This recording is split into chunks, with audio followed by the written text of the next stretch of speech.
Pejuang PTN 2022. Kali ini, kita akan bahas fisika tentang materi dinamika translasi. Dinamika translasi ini merupakan salah satu materi yang sering keluar banget di UTBK. Dan kalau keluar, dia biasanya jadi soal tersusah atau soal HOTS. Makanya kalian wajib banget bisa materi ini. Nah, di sini kita akan bahas yang pertama adalah soal UMPTN tahun 2000, yang soalnya bilang balok yang beratnya W ditarik sepanjang permukaan mendatar dengan kelajuan konstan V oleh gaya F yang bekerja pada sudut θ terhadap horizontal. Besar gaya normal yang bekerja pada balok oleh permukaan adalah, di sini yang ditanyanya adalah gaya normalnya. Nah, untuk cara ngerjain soal yang kayak gini gimana sih, Kak? Ada beberapa tips untuk kalian mengerjakan soal ini supaya lebih mudah untuk mengerjakannya. Nah, tips yang pertama adalah gambarkan semua gaya yang bekerja pada bendanya. Kan sebenarnya gaya yang kamu pelajarin ini kan materinya di kelas 10 semester 2. Kamu itu belajar tentang 4 gaya. Yang pertama adalah gaya tegangan tali. Gaya tegangan tali ada ketika satu benda diikat oleh sesuatu, mau itu tali, pegas, atau apapun. Terus yang kedua ada gaya gesek. Gaya gesek itu ketika benda berada pada permukaan yang kasar atau di soalnya dibilang nih ada koefisien gesekannya. Nah, di soal tidak dibilang ada koefisien gesekan, tidak dibilang juga permukaannya kasar, berarti tidak ada gesekannya. Dan di gambar pada soal sistemnya tidak ada talinya, berarti juga tidak ada tegangan talinya.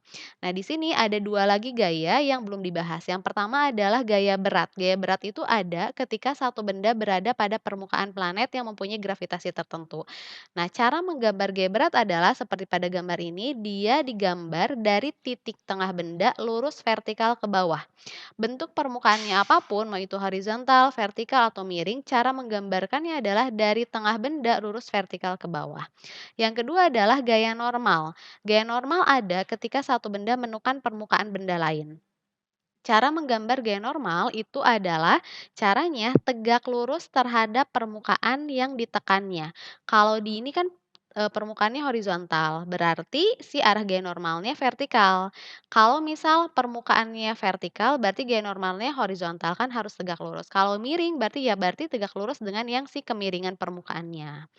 Nah, yang kedua, kalau ada gaya yang miring nih, sama kayak di soal ini, berarti kalian harus memproyeksikan si gaya yang miring tadi ke arah sumbu X atau arah horizontal dan ke arah sumbu Y atau yang arah vertikalnya. Biasanya kan tetanya nggak di atas kayak gitu kan, ya udah ditarik aja nih ke sini. Nah, ditarik ke yang sejajar dengan sumbu horizontal terhadap bendanya. Kalian lihat nih, tulisan tetanya bukan besar sudutnya ya. Tulisan tetanya lebih nempel di mana? Di sini kan lebih nempel di sumbu X kan?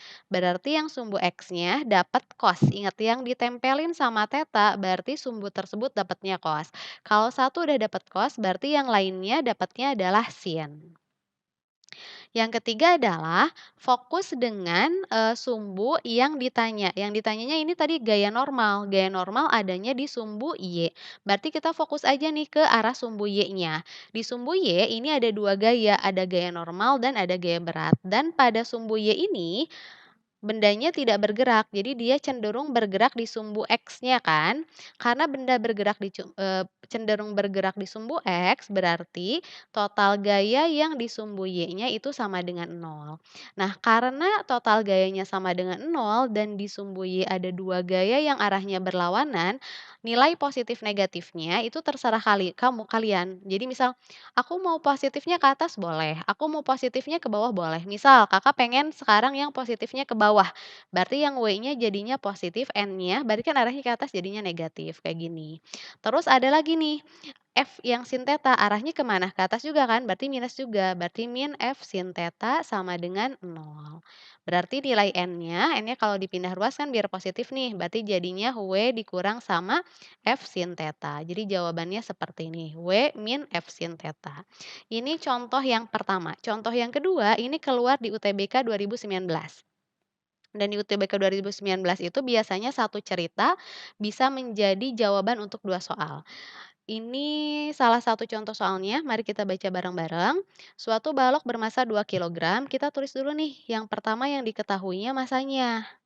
Berarti diketahui M-nya sama dengan 2 kilogram. Nah, kalau di sini biasanya satuannya harus internasional ya.